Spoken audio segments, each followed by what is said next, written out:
Patuloy operasyon ng pambansang pulisya laban sa illegal na droga. Ito ay sa kabila ng pagdinig ng Senado sa mga umano'y extrajudicial killing sa bansa.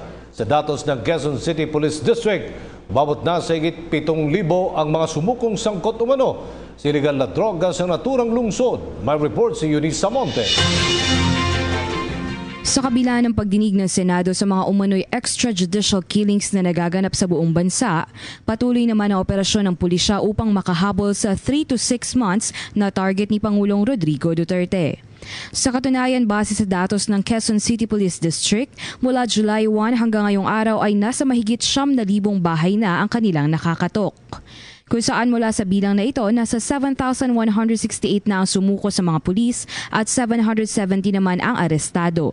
56 naman ang nanlaban sa mga pulis at napatay.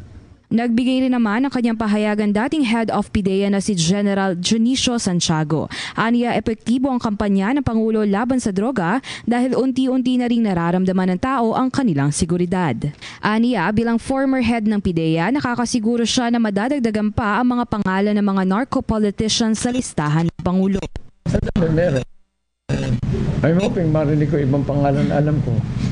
Meron akong alam din na hindi pa nalabas Tingnan natin. Dagdag pa niya, dapat magkaroon ng structural changes kung saan imbis na questionin ay suportahan ng Senado ang hakbang ng ating kapulisan sa paglaban sa droga nang mapadali na rin ang pag-usad ng investigasyon.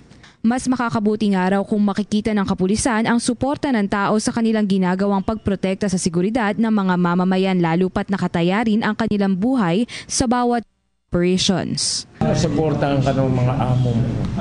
Mataas ang moral mo. Nilalaban naman ni General Bato yung tao. Ang malulong moral lang naman ng mga sundalo, kapulisan natin at kasundaluhan natin. Kung nag-execute sila ng isang instruction, ng order, tapos pababayaan sila sa area. I don't think it's happening now. Dagdag pa niya, maaari nating gawing modelo ang mga ginagawa ng ibang bansa sa kanilang sumusuko at nahuhuling sangkot sa droga kung saan ito ay ina-isolate sa isang isla at mula doon ay nakakagawa sila ng maayos na komunidad. Para sa PTV News, Eunice Samonte. Ako po si Cathy San Gabriel. Subscribe na sa PTV YouTube channel. I-click lang po ang subscribe button.